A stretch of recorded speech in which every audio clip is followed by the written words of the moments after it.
Bismillahirrahmanirrahim. Assalamualaikum warahmatullahi wabarakatuh.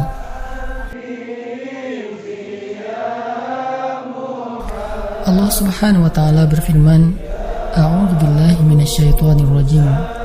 Bismillahirrahmanirrahim. Ya ayyuhalladzina amanu ista'inu bis-sabri was-salah. Innallaha ma'as-sabirin. Innallaha ma'as-sabirin. Wahai orang-orang yang beriman, mintalah pertolongan dengan sabar dan sholat. Sesungguhnya Allah bersama dengan orang-orang yang sabar. Kita sering mendengar ayat ini disampaikan oleh para ulama, para da'i, para ustadz, tentang bahwa salah satu di antara cara menjemput pertolongan Allah Subhanahu wa ta'ala itu adalah dengan melakukan ibadah sholat. Pertanyaannya adalah, sholat yang seperti apakah yang bisa menjemput pertolongan Allah dalam kehidupan kita pada saat kita sedang mengalami ujian yang berat? Banyak orang yang bilang, saya sholat tapi kok hidup saya gini-gini aja. Banyak orang yang bilang, saya udah sholat tetapi kok doa saya belum diijabah. Saya udah sholat tapi kok masalah saya masih belum selesai. Saya udah sholat tetapi kok musibah saya terus beruntun, tidak pernah berhenti. Saya udah sholat tapi kok musibah terus terjadi dalam hidup saya. Sehingga teman-teman yang dirahmati Allah, kita perlu belajar sholat yang seperti apa yang bisa menjemput pertolongan Allah Subhanahu wa ta'ala secara ajaib. Mari kita renungkan sebuah kisah yang pernah disampaikan oleh sahabat Anas bin Malik radhiyallahu an, bahwa dahulu di masa Nabi ada seorang laki-laki di kota Madinah yang melakukan perjalanan antara Syam ke Madinah untuk berdagang. Di tengah perjalanan, laki-laki ini dirampok oleh para perampok. Dia diberhentikan oleh seorang laki-laki, kemudian hartanya diambil, lalu setelahnya laki-laki itu menghunuskan pedang kepada orang ini. Pedagang ini mengatakan, wahai fulan, jika engkau menginginkan hartaku, ambillah, tapi biarkanlah aku melanjutkan perjalanan. Perampok itu mengatakan, adapun harta itu sudah menjadi milikku. Sekarang aku menginginkanmu, aku ingin membunuhmu. Merasa tidak punya pilihan, akhirnya pedagang ini mengatakan, wahai fulan, jika engkau ingin menyakitiku, membunuhku, maka lakukanlah. Tetapi sebelumnya berilah aku kesempatan untuk melaksanakan sholat 2 rakaat. Lalu perampok ini mengatakan, ya sudah, kalau begitu sholatlah, aku akan berikan engkau waktu sebentar. Maka pedagang ini pun mendirikan sholat dengan sholat yang sangat khusyuk. Di dalam sholat, laki-laki ini setelah membaca Al-Fatihah, dia membaca sebuah ayat di dalam surat An-Naml ayat 62. Apa ayatnya?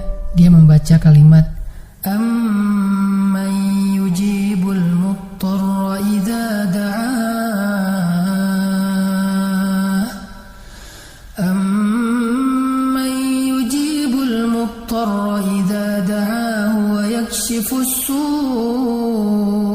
wa yaj'alukum khulafa'al ard. A ilahum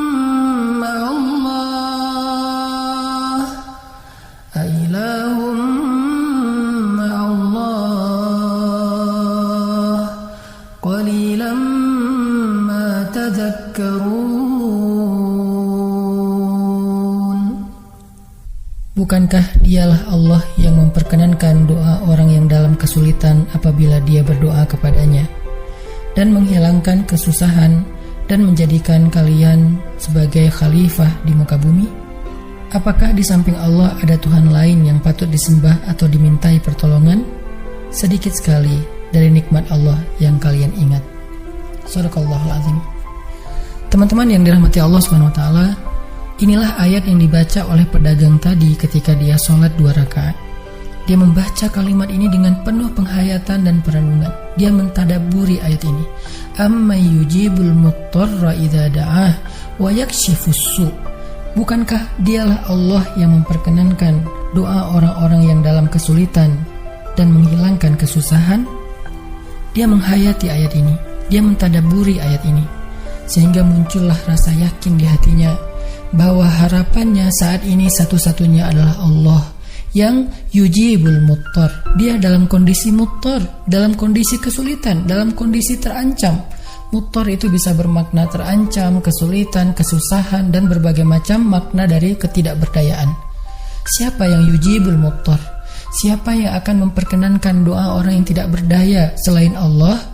Wa yakshifus su', dan menghilangkan kesusahannya selain Allah? Maka mulai muncullah rasa yakin di dalam hati laki-laki ini setelah membaca ayat tersebut. Setelah selesai dia lakukan sholat, kemudian dia mengangkat kedua tangannya. Dia berdoa kepada Allah dengan menyebut nama-nama Allah yang mulia. Ya Rabbi, wahai Tuhan yang maha pengasih, wahai Tuhan yang maha penyayang, wahai Tuhan yang memiliki arsy yang mulia, wahai Tuhan yang menampakkan makhluk, wahai Tuhan yang maha mengembalikan, wahai Tuhan yang maha melaksanakan apa yang Dia kehendaki. Aku mohon dengan cahayamu yang memenuhi sudut-sudut arsy-Mu. Hamba mohon kepadamu dengan kekuasaanmu yang menguasai makhluk-Mu, dan dengan rahmat-Mu yang meliputi segala sesuatu. Tidak ada Tuhan yang berhak disembah selain Engkau, ya Allah. Wahai Tuhan yang maha penolong, tolonglah aku. Laki-laki ini berdoa meminta kepada Allah dengan menyebut kebesaran Allah di arsy, menyebut cahaya-cahaya yang dimiliki oleh Allah yang meliputi arsy-Nya yang mulia. Tiba-tiba setelah selesai berdoa, muncullah seorang laki-laki dengan pakaian hijau bercahaya. Dia mengendarai seekor kuda berwarna abu. Dia mengeluarkan pedang. Lalu perampok tadi mencoba untuk menyerang laki-laki berkuda itu. Tetapi laki-laki berkuda itu menendang dengan kudanya sehingga perampok ini terhempas, terjatuh. Kemudian laki-laki tersebut membunuh perampok itu seketika. Kemudian pedagang itu bertanya, "Siapakah Tuan?" Lalu penunggang kuda itu menjawab, "Ketahuilah, saya adalah malaikat yang turun dari langit ketiga. Ketika kamu berdoa kepada Allah kali yang pertama, kami para malaikat mendengar suara gemerincing dari pintu-pintu langit. Sehingga para malaikat bertanya-tanya, apa yang sedang terjadi? Tiba-tiba muncullah doamu yang kedua, hingga pintu-pintu langit terbuka dan nampaklah cahaya yang sangat benderang. Dan di doamu yang ketiga, datanglah malaikat Jibril kepada kami seraya berseru, siapakah di antara kalian wahai para malaikat yang mau menolong hamba Allah itu? Lalu aku memohon kepada Allah agar Ia mengizinkanku melaksanakan tugas ini. Wahai hamba Allah, ketahuilah, barang siapa yang berdoa dengan doa yang engkau baca tadi ketika dalam kesedihan, penderitaan, dan dalam keadaan sedang susah, maka Allah akan melepaskannya dari kesedihan dan akan menolongnya." Teman-teman yang dirahmati Allah Subhanahu wa taala, itulah salah satu kisah tentang keajaiban sholat seorang pedagang yang dengan sholat itu Allah Subhanahu wa taala mendatangkan pertolongan yang luar biasa dalam masalahnya.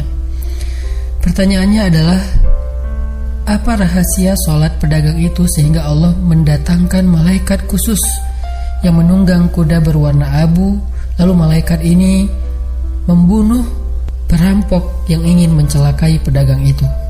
Salah satu rahasia dari sholat pedagang itu, kata para ulama, adalah dia melakukan ibadah sholat dengan ihsan.